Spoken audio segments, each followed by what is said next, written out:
नमस्कार। आज हम बात करेंगे अर्थ डे की। 1970 से अर्थ डे मनाया जा रहा है, लेकिन इसके पीछे की कहानी क्या है, ये कैसे शुरू हुआ और कैसे आज के दिन तक पहुंचा। दोस्तों, 1960 का दशक ऐसा था जब अमेरिकन्स बहुत ज़्यादा एफ्लुएंस को देख रहे थे। उनके पास ढेर सारा पैसा था और किसी तरह की कोई कमी नज़र नहीं आती थी। इसी बीच में उन्होंने ढेर सारी इनएफिशिएंट गाड़ियों में लेड एमिशन करने वाला ईंधन प्रयोग करना शुरू किया, जिससे चारों तरफ धुआं ही धुआं हो रहा था। इस धुएं के गुबार को वो एफ्लुएंस का या अमीरी का एक परिचायक समझते थे। उन्हें नहीं लगता था कि इस तरह के धुएं से उन्हें कोई नुकसान हो सकता है। फिर 1962 में एक किताब आती है रेचल कार्सन की, जिसका नाम होता है द साइलेंट स्प्रिंग। ये अमेरिका के इतिहास का एक वाटरशेड मूवमेंट था, जब एनवायरनमेंट को या एनवायरमेंटल साइंस जैसे सब्जेक्ट को ओरिजिन मिलती है या कंसर्न देखने को मिलता है जनता का। इस किताब की हज़ारों कॉपियाँ कुछ ही समय में बिक जाती हैं।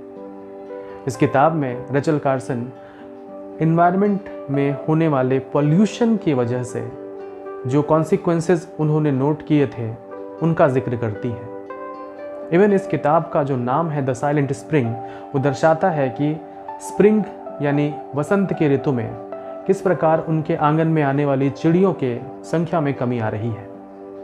पहले उनके आंगन में चिड़ियों का चहचहाना लगा रहता था, लेकिन कुछ समय से उन्होंने देखा कि चिड़िया नदारद हैं और वो स्प्रिंग अब शांत है और साइलेंट है।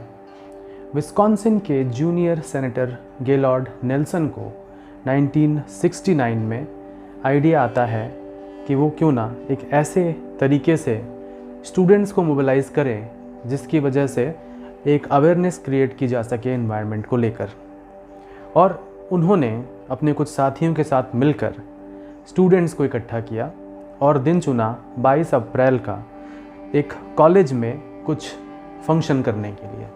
22 अप्रैल यूजुअली स्प्रिंग ब्रेक यानी एग्ज़ाम और स्प्रिंग सेशन के बीच में थोड़ा सा ब्रेक का समय होता है यूएस में, और उस दौरान इस टाइम को चुना गया ताकि कुछ अवेयरनेस क्रिएट की जा सके पूरी दुनिया में। सेनेटर ने यह देखा कि कुछ समय पहले ही ऑयल स्पिल जो सेंटा बारबरा में आई थी, उसकी वजह से भी काफ़ी नुकसान एनवायरनमेंट को हुआ था। 1970 के अर्थ डे ने एक रेयर पॉलिटिकल अलाइनमेंट देखा, जहां रिपब्लिकन्स और डेमोक्रेट्स जो यूएसए में है वो एक साथ सामने आए। क्या अमीर क्या गरीब, सभी ने एकजुटता दिखाई और अर्थ डे को सेलिब्रेट किया गया। ये अर्थ डे कोई एक दिन का इवेंट नहीं था। उस समय स्कूल के और जो कॉलेज के छात्र थे, उनके द्वारा एक बड़े पैमाने पर अर्थ डे को सेलिब्रेट किया गया, जहां वो कोस्ट टू कोस्ट रैलीज़ या फिर बहुत सारे इस तरह के इवेंट्स करके लोगों में अवेयरनेस क्रिएट कर रहे थे। अर्थ डे के लिए बेसिकली जो चीज़ें माइंड में थी वो थी टॉक्सिक एयर पॉल्यूटेंट्स या toxic water pollutants, raw sewage या पेस्टिसाइड्स का ज़्यादा यूज़ करना।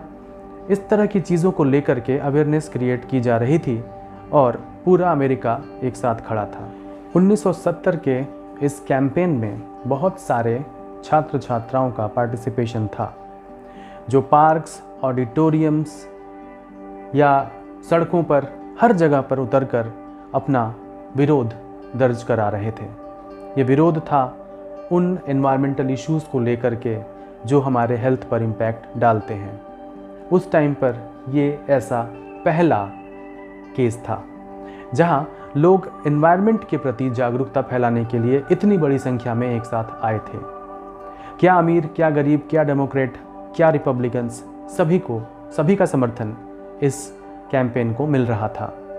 और इस तरह से अर्थ डे पहली बार एक बड़े मुकाम पर दिखाई दे रहा था। ये दिन था 22 अप्रैल 1970 का, जब अर्थ डे पहली बार सेलिब्रेट किया गया था।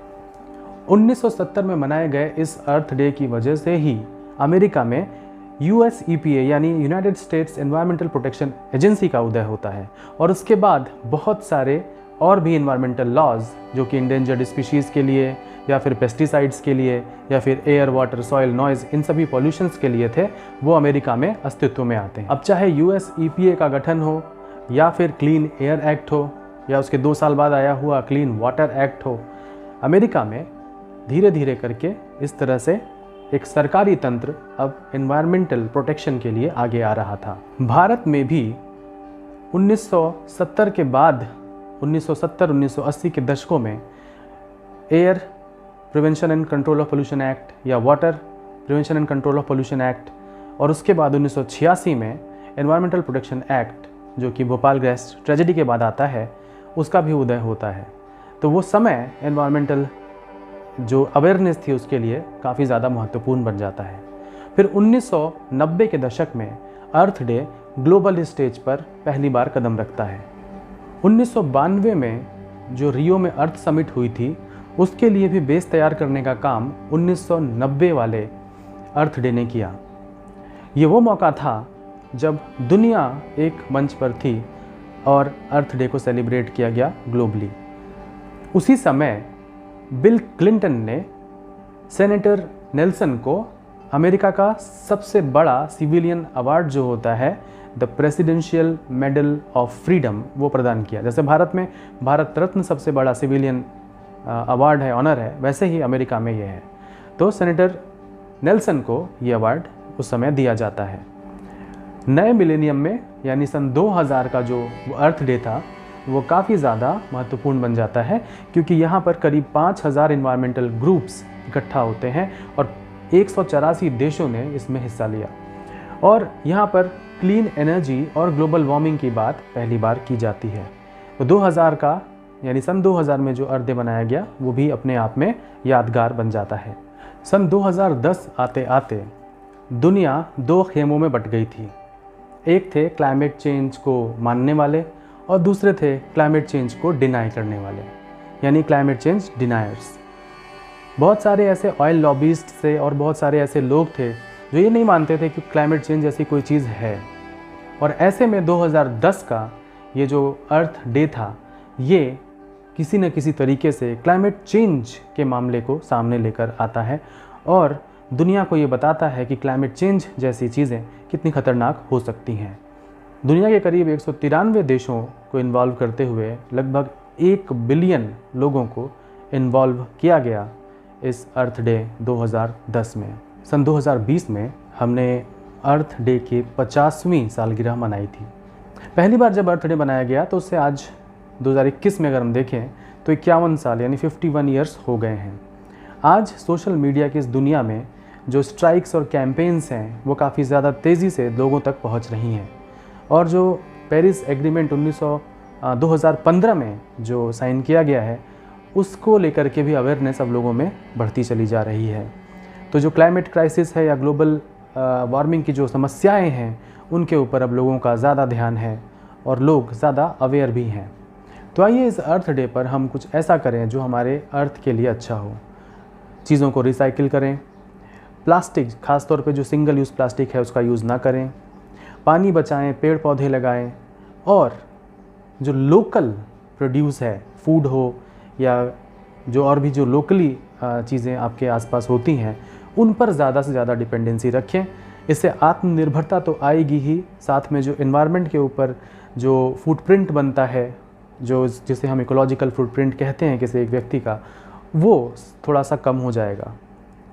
ठीक है, तो इस शुभकामना के साथ मैं आप सबको एक बार एक थॉट के साथ छोड़ के जा रहा हूँ कि इस धरती के अलावा कोई और जगह अभी तक एलॉन मस्क हमें पहुँचा नहीं पाए हैं। तो जब तक एलॉन मस्क इस चीज़ को नहीं कर पाते हैं तब तक तो हमें इस धरती को बचा के रखना ही है। सरकाज़म समझिए या जोक, लेकिन धरती अगर एक बार गुस्सा हो गई तो दिक्कत हमें ही होने वाली है। और इस कोविड-19 की महामारी के दौरान हम ये सारी चीज़ें देख भी रहे हैं। सजग रहें, सार्थक तरीके से इस धरती को बचाने का ज़िम्मा उठाएं। धरती को हमें किससे बचाना है? अपने ही हरकतों से बचाना है, क्योंकि मनुष्य ही धरती के लिए अभिशाप बनकर सामने आ रहा है और दूसरे मनुष्यों का कर्तव्य बन जाता है उसे बचाने का, क्योंकि धरती हमारा एकमात्र घर है। धन्यवाद। जय हिंद।